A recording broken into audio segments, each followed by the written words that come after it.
like, because I don't have that kind of time. I'm not going to sit there putting stickers on their faces and redoing all the video. I'm just not going to do it. So anyways, I got to get it done just right. And yeah, whatever. You guys don't care about this stuff. At the end of the class yesterday, we had talked about dielectrics, but most importantly, we had come up with a expression for the capacitance, and it had kappa, epsilon naught, A, and D in it. It was the expression for a parallel plate capacitor. Now, I need you to step away from some of the really ethereal stuff we were doing before and start realizing that there's a certain amount of pragmatism now that we get to do once we start dealing with real capacitors. And one of the things that we need to bring together completely is that this is how you construct a capacitor. It has all the features of the size of the pieces that are made, that are brought together to be a capacitor. But there's more to it than that. And there's a recognition that as a capacitor goes, there's going to be lead wires that connect this capacitor into the rest of the circuit. And there's the ability to just have two pieces of metal in space, and you can manipulate them and make changes to the capacitance on the fly while the system is charged. So this means changing the area or changing the separation distance. So you can change the area by moving the capacitor plates this way, laterally, because the only part of the capacitor that actually is a capacitor will be the parts of the plate that overlap. So you can adjust the area on the fly. They make adjustable capacitors. And most of the time, an adjustable capacitor is several half circles that make the alternating plates, and you rotate the half circles together or apart to increase or decrease capacitance. So these are real devices that can be interacting in circuits. The other thing that you can do for, to adjust the capacitance is manipulate the separation distance by moving the plates backwards or forwards. Again, this changes the capacitance on the fly. I bring this up because these are popular questions on the AP exam. Not only are they popular questions, they have an interesting set of results. You see, there's the construction of a capacitor, but there's still the function of a capacitor. And the functional part of a capacitor is this C equals Q over V portion. That is the functional part of a capacitor. It represents the part that determines how the capacitor actually interacts in the circuit. But more importantly, it is these three variables together that determine how much energy is stored in a capacitor. Although we will prove it later, the amount of energy stored in a capacitor is 1/2 CV squared. We're going to prove this later by talking about the work done in charging a capacitor. But this is analogous to something you already learned last year, which is that power is I squared R in a resistor circuit. But power represents the rate at which energy is consumed in a circuit. This represents energy. It's in joules. So the difference here is that in a resistor circuit, energy is consistently being added to the system because current is constantly flowing in the system. In a capacitor circuit, our system is relatively static. We have a certain amount of energy once the capacitors are charged up. So as you guys were kind of filing out, one of the things that I was talking about with a couple of students yesterday is that you can make changes to your capacitor. Any one of these things can be changed after the capacitor is charged.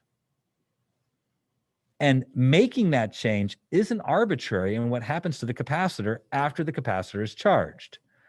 And what I want you to understand is, let's say that I have a simple capacitor circuit.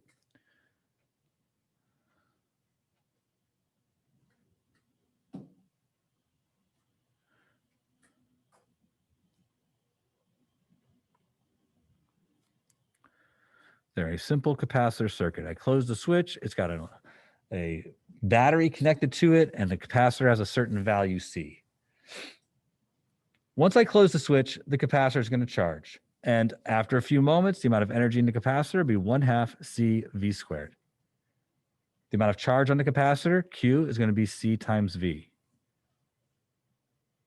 Now, it shouldn't be lost on you that you can formulate the energy in a capacitor a number of other ways. Do you guys see why that has to be true?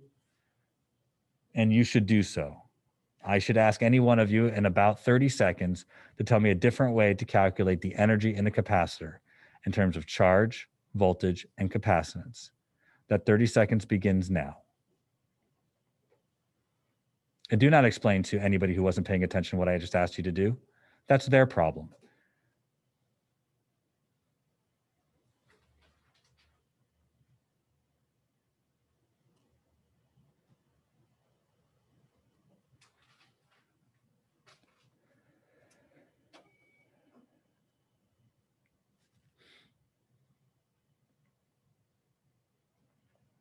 "15 seconds left."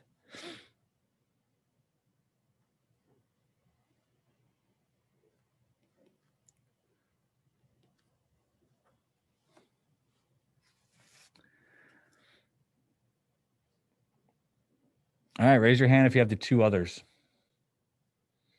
That's not enough. So I should just call on Max Hall. He's working on something else. Okay. But I'm not, because I don't want, I'm just trying to say, please pay attention. I'm patient. Xavier, give me one. U equals 1/2 QV. 1/2 QV. I think that's a good one. Any question about that? They're not rough. Kyle, give me another one.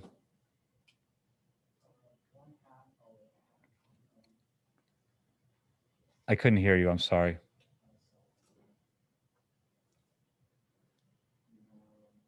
So you don't have the other one. That's okay.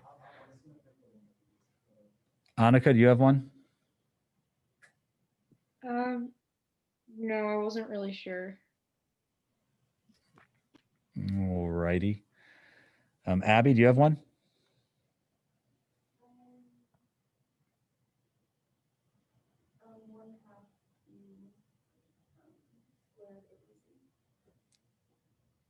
Q square root over C? Okay. Yeah, Q squared over 2C. That's fine. Yeah, these represent the three different ways you can calculate the energy stored in a capacitor.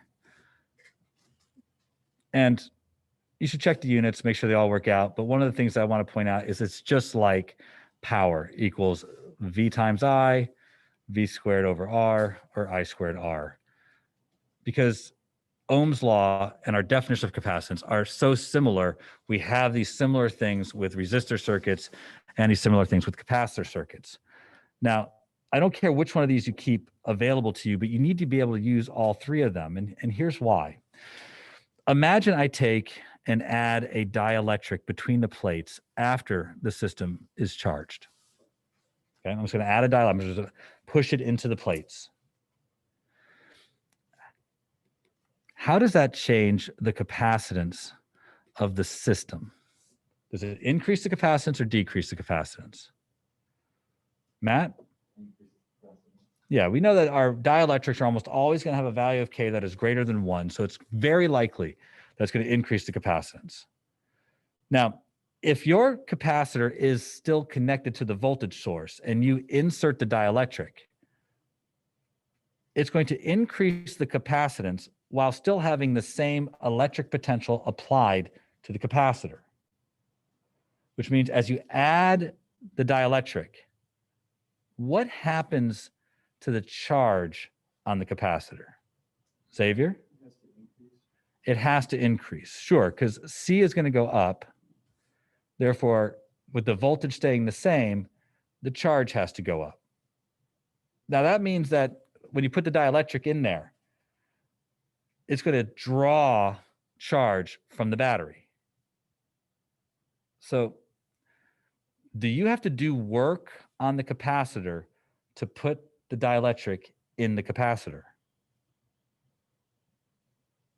If you don't understand the statement, does the energy of the system increase or decrease when you put the dielectric in the capacitor?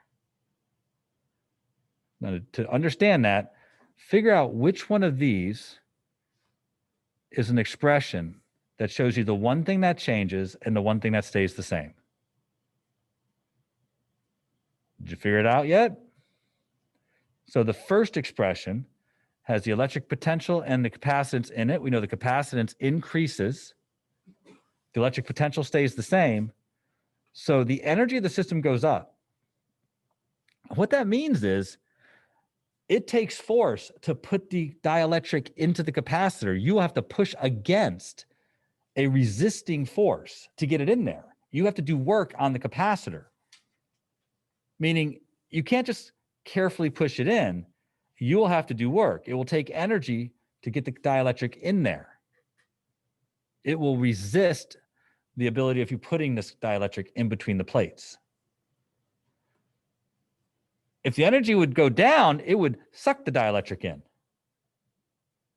because it would do work on you.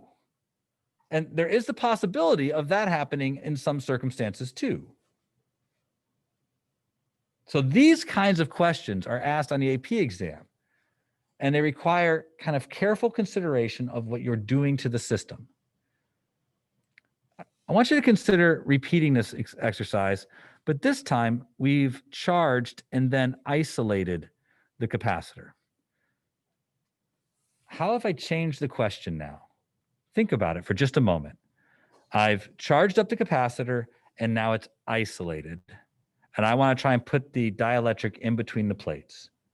So think of all the things I just talked about, cover all the points. What stays the same? What changes? How does the energy change? And do I have to do work or is work done on me? Think it all the way through. And I'll pick on a couple of you in a minute. Maybe talk it out amongst yourselves a bit too. So I'm going to mute the class for a minute. So you guys at home can talk about it if you wish. So you guys are now isolated, so the class can't hear you. So you guys can talk.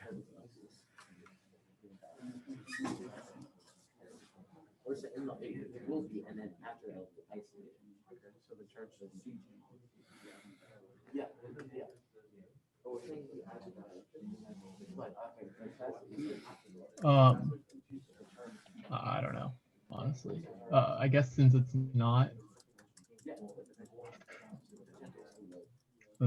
not part of a circuit, that voltage can change. So I guess if you're putting in the dielectric, that's going to increase the capacitance, but maybe along with it, the potential difference will either increase or decrease. Well, there's no battery for it to draw charge from, so the Q would have to stay the same.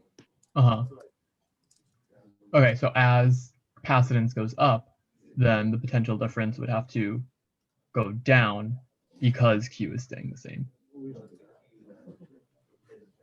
All right.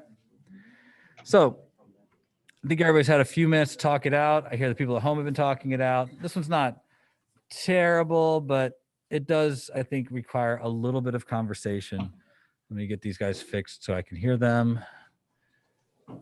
And so can you. Okay, we're back to normal. So let's see. Ivan, why don't you talk to me about what stays the same when I go to put the dielectric in there?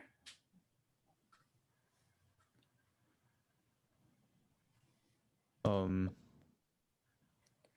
don't think any of it stays the same. Okay. Does the capacitance stay the same? The capacitance, we said that it will increase. All right, so the capacitance will increase. I think that's fair. Now, when I look at this formula right here, the Q equals CV, we know the capacitance increases. Which of the other two variables can stay the same and which one has to change in response? So I've got a few people with their hands up. Shreyas, what do you think? Yeah, the charge has nowhere to go. That's the takeaway here. Once I isolate a capacitor, and this is worth putting in your notes if you need it. Once you isolate a capacitor, the charge has nowhere to go. The separation is permanent until you provide a pathway for those charges to move from one plate to the other. Because of that, if I increase the capacitance and the charge has to stay the same, then clearly there's going to be a change in the electric potential because of that. So let's see, somebody at home. Arushi, what must happen to the electric potential? Would it go down? How many of you agree it would go down? It's a good assessment. The electric potential, the voltage across the capacitor, would have to go down in order for the charge to stay the same and the capacitance to increase. Which is interesting because now if I look at all of the different computations for you, if I find the one where I'm talking about the charge and the electric potential, charge staying the same, the electric potential decreases. I mean, or we could even look at this one if you want. Doesn't really matter. What's important to understand is in both cases, the energy goes down, which means if I go to put the dielectric in there, it will be pulled out of my hands and pulled into the capacitor. Because the energy drops, it's going to do work on me. I don't have to do work on it. So it will actually suck the dielectric right out of your hands, is what it's saying here. Let's change this. Let's not deal with dielectrics for a minute. Let's deal with a non-isolated circuit, one that is connected to a constant electric potential. But instead of a dielectric, I would like to pull the plates apart a small amount. Okay? So I'm just going to try and separate the plates by pulling on them. I want you to go through the whole thing all the way down to where at the very end, does it take a force to do so? Or do I have to try and hold them in place because they naturally wish to separate? And I think this one's easy, but don't look at it from the standpoint of one side being positive, one side being negative. Go through from the definition of capacitance all the way around to energy. So I'll give you just a minute. I don't think you need anybody's help for this.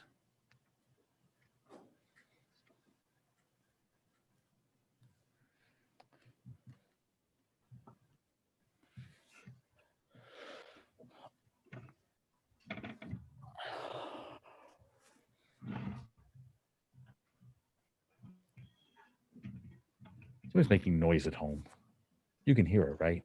Oh, that's me. Sorry. I was pushing my thing back and forth. I push my thing back and forth. The drawer. That was the word I was looking for. That's a better word to use here since it's going to be on the internet later today. Oh no. Hi, internet. Sorry, dude. I've had to restrict my videos, turn off comments because I've been getting some spam comments. What are the highlights of the spam Nothing. comments? They're all come to my YouTube channel kind of highlights. They're nothing great, nothing exciting, nothing like nothing exciting. I'll just leave it at that. I don't know what kind of cool. I don't read the comments in YouTube videos very often, so I don't know what to look for. All right, you guys should be about done here. There's not a whole lot here. So Dylan, tell me what happens to the capacitance as you try to separate the two plates. Okay, so I think the field would decrease, meaning the potential would decrease, and the capacitance would decrease as well, which then would mean less work. All right, so you skipped a step here. So what happens to the capacitance when you make D bigger? It would become smaller. Okay, so we know the capacitance is shrinking. So now continue your discussion. So then if capacitance is shrinking, then I would guess that work would also be smaller based on the first formula. Well, I'm going to start. I need to go here first. What happens to the charge? Charge would be constant. I don't think so. So in this case, we are connected to the electric potential. So the potential is maintained, but the charge doesn't have to be. When we're connected to the electric potential, the amount of charge can change because it can flow in the circuit. So if the electric potential is constant and we decrease the capacitance, we are going to decrease how much charge there is. Now, yeah, you could look here to realize that means the energy goes down, right? If the capacitance goes down, the energy goes down, which means under this circumstance, it would not be hard to pull the plates apart. They may naturally want to because it lowers the energy state, even though the plates are naturally attracted to each other because they are of opposite charge. The energy of the system goes down if I separate them, as long as I maintain the electric potential. This seems counterintuitive, but there are reasons for this because you are manipulating not only the charge, but you're manipulating the electric field there. Matt? I was saying it was like temperature, how if you like release the pressure, maybe the temperature can drop. So Matt was bringing up the whole PV over T equals PV over T thing. That's very similar about releasing pressure in a pressurized system, how it would affect the temperature. It is, because it's the same formula, right? It really is incredibly similar to that. So, of course, we can keep going. There's a lot of different possibilities here. I mean, the next one is to talk about the same thing, manipulating that distance apart, but this time when there is no electric potential applied. That's going to change the nature of things too. In that case, the charge stays constant, but the electric potential changes. These kinds of questions are very common on the exam, but I want you to understand that these kinds of questions are not really at the level of the AP exam. This is to get us started, because the level of the AP exam generally is to kind of ramp this up with maybe a system that looks like this.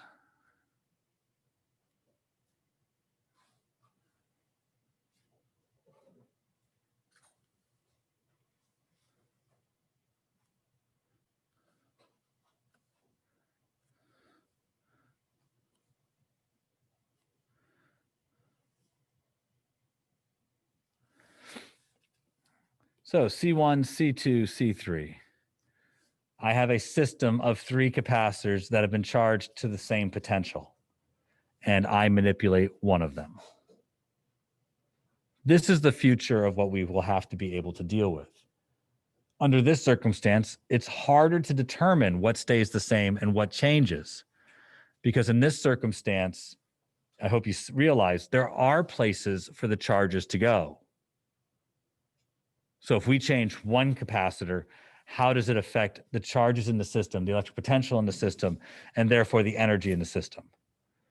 So we've scratched the surface of how we're going to deal with some of these capacitor problems. And we're going to be able to do this in class.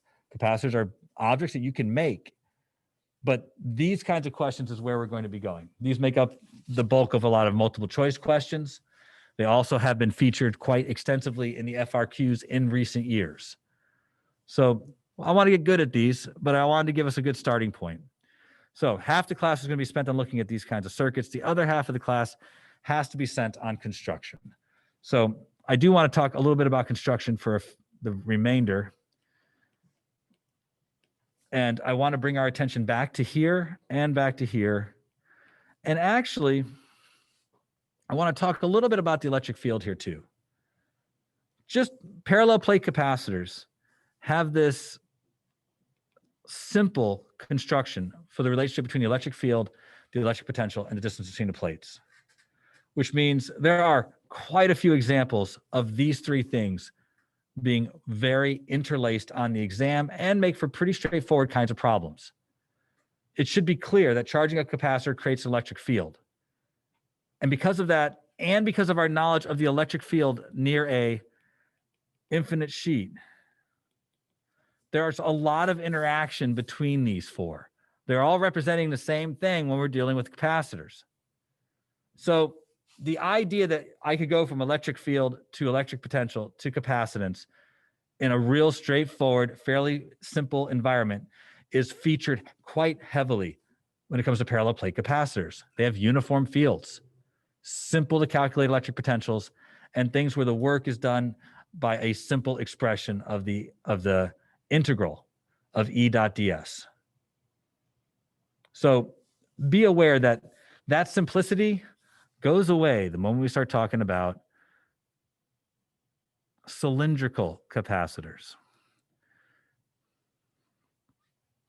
So a cylindrical capacitor is exactly what it sounds like. It is a conductor wrapped around another conductor. These are less available to us as devices, meaning we don't build capacitors this way. In fact, we tend to have these as capacitors unintentionally, meaning we weren't wanting to have this as a capacitor, but it just sort of happened in space someplace. The most common place where this happens, coaxial cable. The cable that comes out of the cable company that goes from your wall to the cable box, that's very often a coaxial cable, which by definition ends up being a coaxial capacitor or a cylindrical capacitor. Cylindrical capacitors have an inner radius and an outer radius. The inner radius can't be 0 by definition. So whatever's in there is going to have some radius. So generally we have an R1 and an R2, the inner radius and the outer radius. But they also have a length, and the length ends up being an important factor here because there's an area of those plates.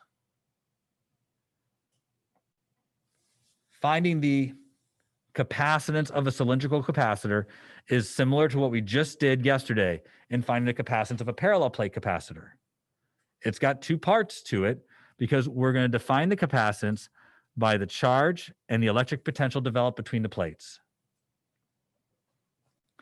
So we tend to start these problems by assuming there's a charge here so that we can get an expression for the electric field. And that's what we're going to do first. Remember, we want to get an expression for the electric field in terms of the charge. So that's step one, is about the relationship between charge and electric field. And step two, the relationship between potential and electric field. We do those two things and then divide them. That gives us the capacitance.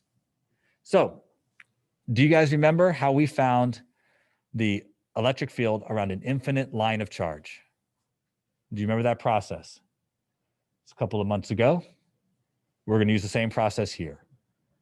We're going to draw a Gaussian surface that exists between the two. But we're going to make one difference. We do not have an infinite line of charge. We have a finite line of charge. So our Gaussian surface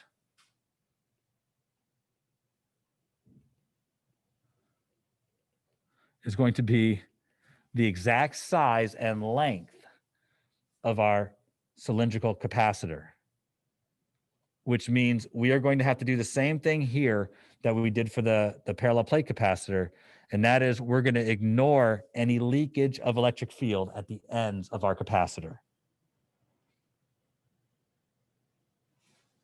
Everybody understand what I just said? Basically, if I drew this on the side so that this is the inner conductor, and then I had the outer conductor right here, our Gaussian surface is going to be right inside this.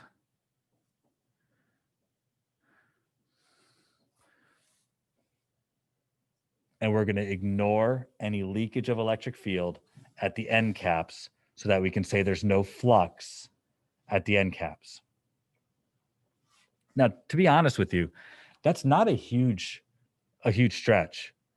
I want you to think about it. At the end caps, the amount of electric field that exits one side of the end cap enters that same side of the end cap, because the electric field is going to be near the ends, kind of just going around the outside like that. So we tend to have equal amounts of flux anyways. We don't lose very much by making this assumption. But anyways, it's hard to draw this. So I hope that you you are able to kind of visualize what I'm seeing when I draw it this way. Our Gaussian surface is a cylinder. It has radius r and length L. And Mr. Shelton. Yes. So with the capacitor itself, what is like filled and what is empty space, if that makes sense, the question. I think I understand what you're saying. So right now we're assuming that in between our two conductors is empty space. So the empty space would be here in this conductor. The two white circles represent the conductors themselves. So I have like imagine a soda can with the top and bottom cut off. That would be this part. And then imagine a metal straw that goes to the middle of it. That would be this part. But they're cut to be the exact same length. Does that help? Is that better? Yes. And so right. the inner one is also empty on the inside. Yeah, because it just has to be a conductor. It could be a solid conductor, but it doesn't matter because it's a conductor. Now, we do need to have some place keepers here. So let's say that the exterior radius is B and the interior radius is A. Is that okay? And let's say that the radius of my Gaussian surface is R, because eventually we're going to have to, integrate from A to B to do the electric potential. So Gauss's law first, I hope. To do Gauss's law, remember, we have charged this to already a charge of Q. We have already charged it. So the inner surface is charged positive Q. So the whole thing has a total charge of positive Q. When I start dealing with my flux has got to be the closed integral of E dot dA, and this dA now has to take into account the entire cylinder. And that we break up into E dot dA for the top plus E dot dA for this bottom plus E dot dA for the sides. Bottom, top. We are lying and saying that there's no flux in the top and no flux in the bottom. It's a lie. We're ignoring it. We're saying it's really, really small so that we can get something usable here. But our flux now is a little bit different because the E dot dA, although it doesn't have to be integrated, I'm saying that because we're trying to choose a situation in which every bit of the side is the same distance away from the inner conductor. That's what we did when we did the line of charge. We want the electric field part to be the same size everywhere on that surface. So when we're dealing with just the sides, all we should have to do is take the E part out and add up all of the sides. We know that the electric field is in this direction, and we know the area is also in this direction. So we know that we don't have to worry about the dot product. So all I need is an expression for the area of the side of the can, which, again, we've done this before. This is going to be 2 pi r L. 2 pi r is the circumference of my Gaussian surface, and L is the length of my Gaussian surface, and therefore I am dealing with the size of that Gaussian surface's side. This is what we did for Gauss's law. The difference is that when we did this last time, we had an infinite line of charge. Doing this now, we have a finite line of charge. And because it's finite, Q enclosed is just whatever the charge is on the capacitor, Q. Our Gaussian surface encompasses the whole capacitor. And that's going to have to equal epsilon naught E 2 pi r L.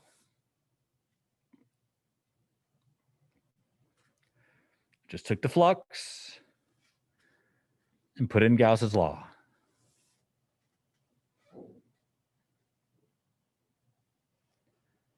You're very unlikely to ever have to do this on the exam, but it should be performed for you at least once. Okay. Now, any questions to this point? Because it gets weirder from here. So here's where it gets weirder. And I'm going to go to another page for this just to help us out. We've got the inner conductor and the outer conductor. And there's an electric field between the two that we know is becoming smaller as we get away from the conductor. We know that because we just actually came up with an expression for the electric field. Right? We look back here, our expression for the electric field is right there. So it is the electric field equals Q over 2 pi epsilon naught R L. The only difference between this and what we did earlier is that we would have collected Q over L and wrote that as lambda over 2 pi epsilon naught R. It's the only difference. So that's why I was having you guys review that before today. But our object is finite. It has a finite size, a finite length. In order to figure out the electric potential, we have to integrate from A to B the electric field from the inner radius to the outer radius. This might be beyond your skills because not all of you have gone far enough in calculus to do this, but some of you have. Now, last time it was easy because electric field is constant. This time it's not. So from A to B, I have Q over 2 pi epsilon naught RL dr. But, and I hope you see that most of those things don't change as I go from the inside to the outside. You know, with A being here and B being out there, the length of the thing doesn't change. Epsilon doesn't change. Pi doesn't change. 2 doesn't change. And the charge doesn't change. All of that is a constant, and it's not part of this. So all I really have to worry about is integrating 1 over R with respect to R.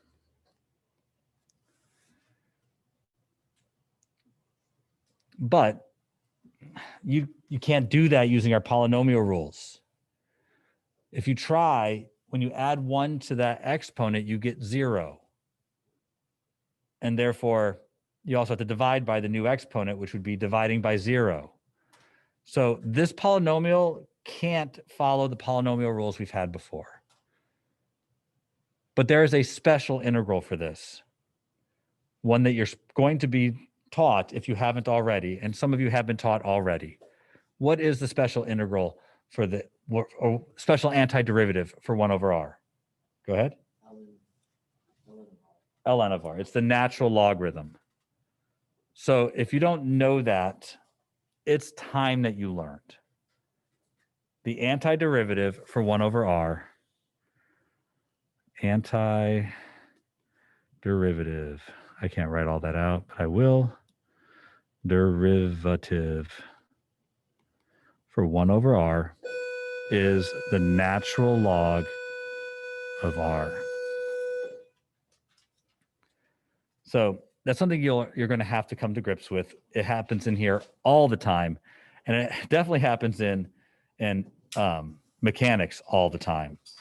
So we can't finish, but you should at least get this written down, that when we do this, we get natural log of R evaluated from A to B. You're going to be subtracting those. Now, I'm just going to say this out loud while you guys are still here, even if you can't write it down. You should know the rules for what happens when you subtract logarithms. There are rules. If you don't remember the rules, you should come to class tomorrow having looked up the rules. When you add logarithms, when you subtract logarithms, there are ways to combine them. You should know what to do. This one's B over A, by the way. Because logarithms are exponents, they behave the same way as exponents do. All right, unfortunately, that's all the time we have for today. There's more in the chat here, and I didn't read it. Why is the electric potential constant? That's probably an old question. Yeah, 20 minutes ago. So Anisha, the electric potential constant was probably because it was connected to a power source, and that's what made the electric potential constant. All right, I'm going to stop recording. I'm going to tell all you folks at home